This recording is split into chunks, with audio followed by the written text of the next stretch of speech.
In 1572, the evil witch Malkin is being locked up on a high mountain by Spook Gregory. Spooks are fighters of evil creatures, which is why it's Gregory's duty to protect the world from witches. Many years later, a full-blood moon appears and allows Malkin to get her powers back. Now she can transform into a flying monster and burst out of the cell to be free again. Meanwhile, Gregory is drinking at a tavern when his apprentice William comes to tell him about an infected girl at the church. Gregory explains he's taking a break and a man calls him out for not helping. When the guy touches his shoulder, Gregory pushes him off and starts fighting him with his mug. He even gives the man a sword to make the fight more exciting and continues to hit him with the mug to bring him down before pouring the alcohol on him. Afterward, Gregory and William travel to the local church.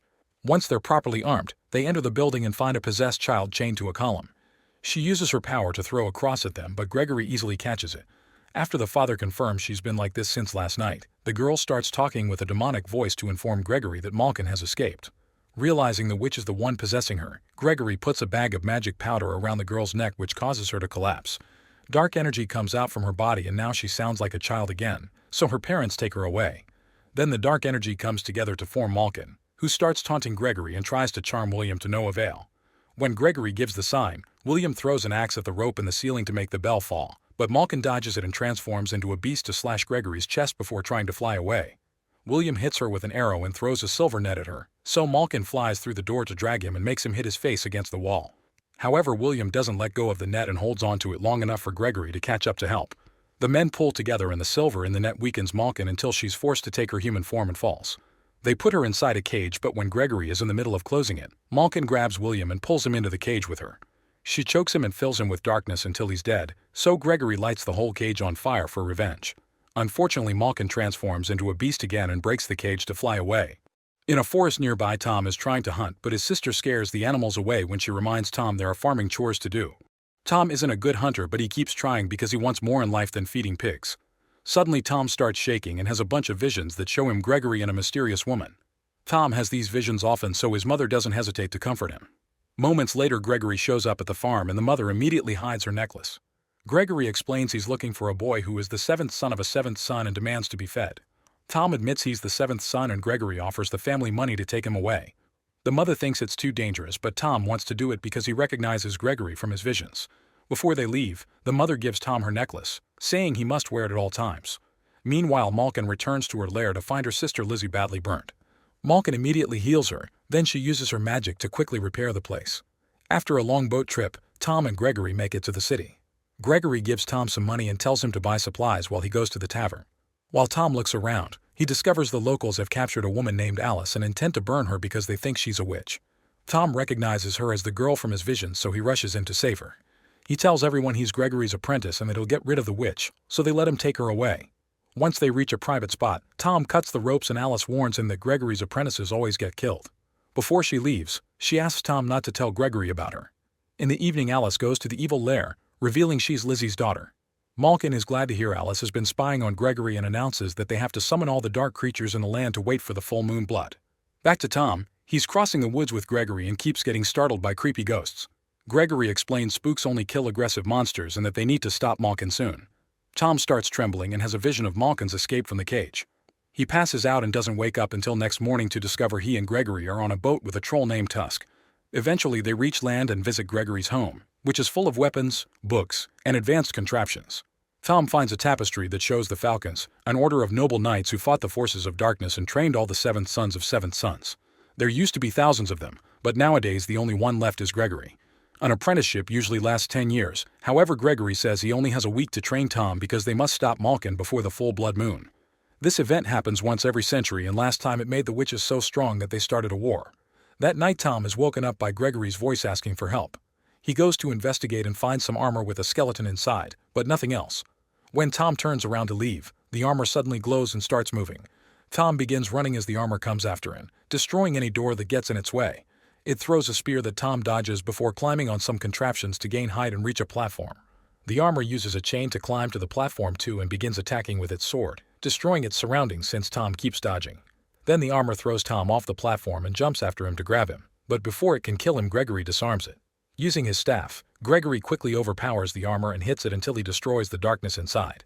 Afterward, Gregory scolds Tom because he was supposed to stay in his room, so he's already failed his first test. Then Gregory throws the staff at Tom before attacking him with a sword while taunting him with bad comments about his family.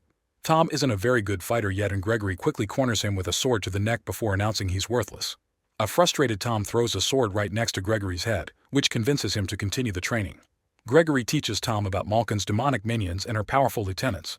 Tom also gets lessons on knife throwing, the metals and herbs that hurt creatures of darkness, how to identify each type of monster, and how to protect himself from spells. At the evil lair, Malkin's lieutenants are arriving with an army of demonic minions. When one of the minions looks at Malkin, she immediately kills it for being disrespectful. This makes Alice realize Malkin doesn't care about her own people and tries to warn her mother, but Lizzie assures her Malkin won't hurt her family. That night, Tom again wakes up when he hears a noise and finds Alice bathing in the lake. She asks Tom to turn around before she comes out and uses magic to dress up, hoping to keep the secret. However, when Tom turns and grabs her hand, there's a bright spark and Alice has no choice but to confess. She's a witch, and it's said that if a witch touches a man under the moonlight and there's a spark, it means he's her true love. Alice also points out not all witches are evil like Gregory says and admits she's been spying on him. They're about to share a kiss when they're interrupted by the noises Tusk makes while having a nightmare. When Tom turns around to check, Alice disappears. The next morning the group hears the city bells ringing, which means the spooks are being summoned. At that moment a group of knights shows up to take them to the city, which will take them 2 days. When they get there, a priest tells them about a terrifying monster that no man dares to approach. The best is inside a cage and looks like a bear, but Gregory immediately recognizes him as Urog, Malkin's most bloodthirsty lieutenant. Gregory sends all the soldiers away and makes sure the doors are secured before announcing he'll fight the beast alone. Urog breaks the cage and tries to attack Gregory, who throws silver powder to force him back into his human form. Then a hand-to-hand fight begins and both men show outstanding skill. When Urog corners Gregory against a gate, Tom throws an object at Urog's head to make him drop his master. Then Urog starts beating Tom up so Gregory surprises him from behind to continue their fight. This time Gregory has the upper hand so Urog climbs the walls to get away. Gregory makes Tom jump on top of a cage to make him act as bait. Then Tom jumps off and Gregory cuts the rope, causing the cage to fall with Urog and crush him on the floor. Next Gregory tries to choke Urog with a chain, but Urog transforms into a bear again.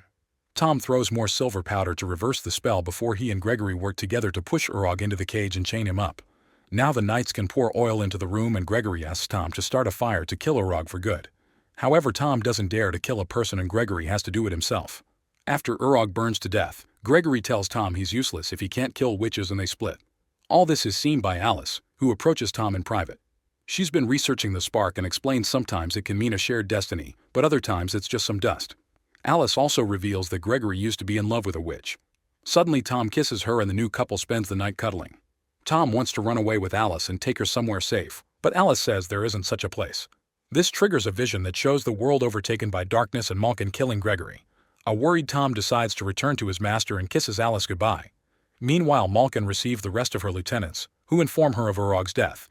Malkin orders Lizzie to bring him Gregory, so Lizzie turns into a bird and flies off. The following day Tom finds Gregory, who admits he used to love Malkin. She wasn't always evil, but fear and hatred changed her. When she found out Gregory married someone else, she killed the wife out of jealousy. Gregory immediately captured Malkin but couldn't bring himself to kill her, so he locked her up instead. He regrets showing her mercy because now Malkin is terrorizing the world again. Gregory shows Tom his wife's grave and explains he's hard on him because he doesn't want him to make the same mistake. The duo continues to travel together but they stop the carriage when Tusk shows up to give them a warning. Suddenly the ground starts trembling and breaking, causing the horses to run away in fear. A monster known as Boggart bursts out and pushes the carriage, tossing the heroes to the ground. Gregory says Boggarts can't be fought and urges everyone to run. The Boggart throws the carriage at them, causing them to fall and roll down the hill. Tusk roars at the Boggart, who freezes for a second before slapping the troll away. Gregory and Tom cross a tunnel in the mountain only to get stuck on the edge of a cliff. The Boggart is now reaching through the tunnel so the duo decides to jump into the river. There's a fisherman on a raft who helps them out and Gregory thinks they're safe, but the Boggart suddenly jumps into the water too and makes everyone fall from the raft. The beast immediately grabs Tom, who stabs its hand with a knife to force it to let go. Then Tom climbs on top of the creature's body and stabs its back. The Boggart can't swim because of the pain and both it and Tom are pushed by the current until they fall down a waterfall. The beast hits a rock and dies for good while Tom lands in the water, so he manages to swim to the shore. At that moment he's found by Lizzie, who tells him to leave Alice alone and threatens him with a sword. Tom grabs the blade at the same time his necklace activates, shooting some magic that disarms the witch. Lizzie recognizes the stone and says it belongs to Malkin, so she transforms into a bird and flies off to warn her.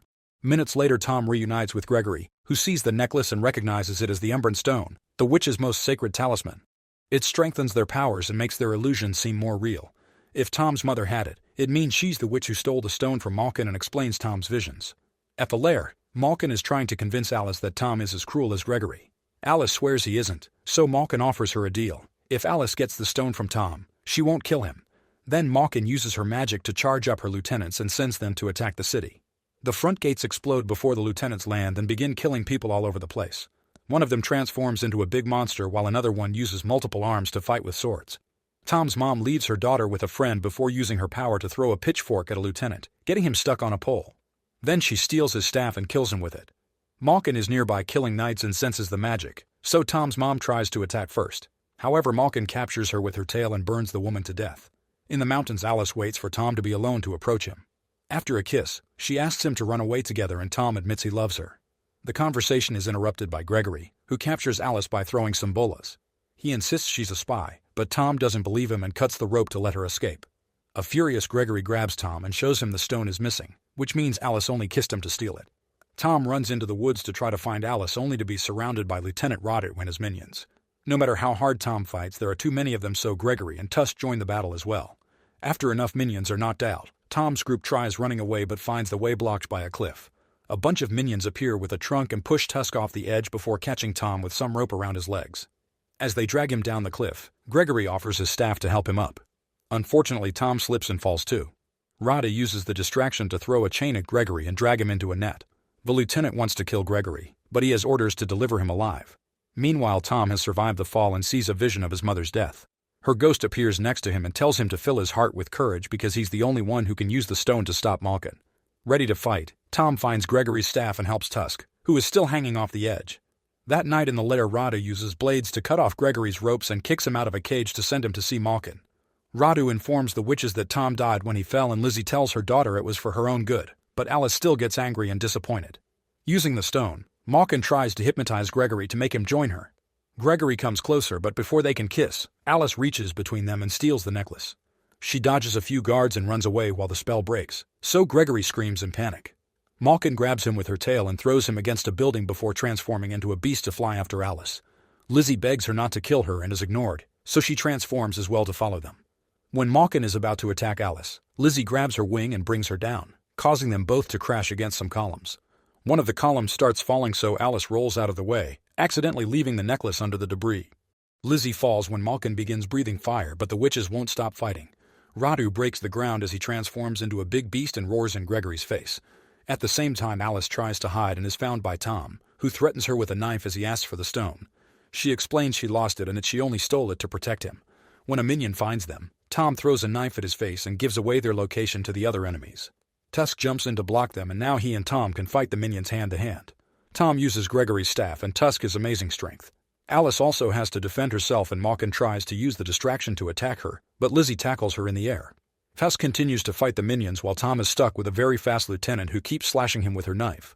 She stops moving to transform into a wild cat, giving Tom enough time to find the necklace.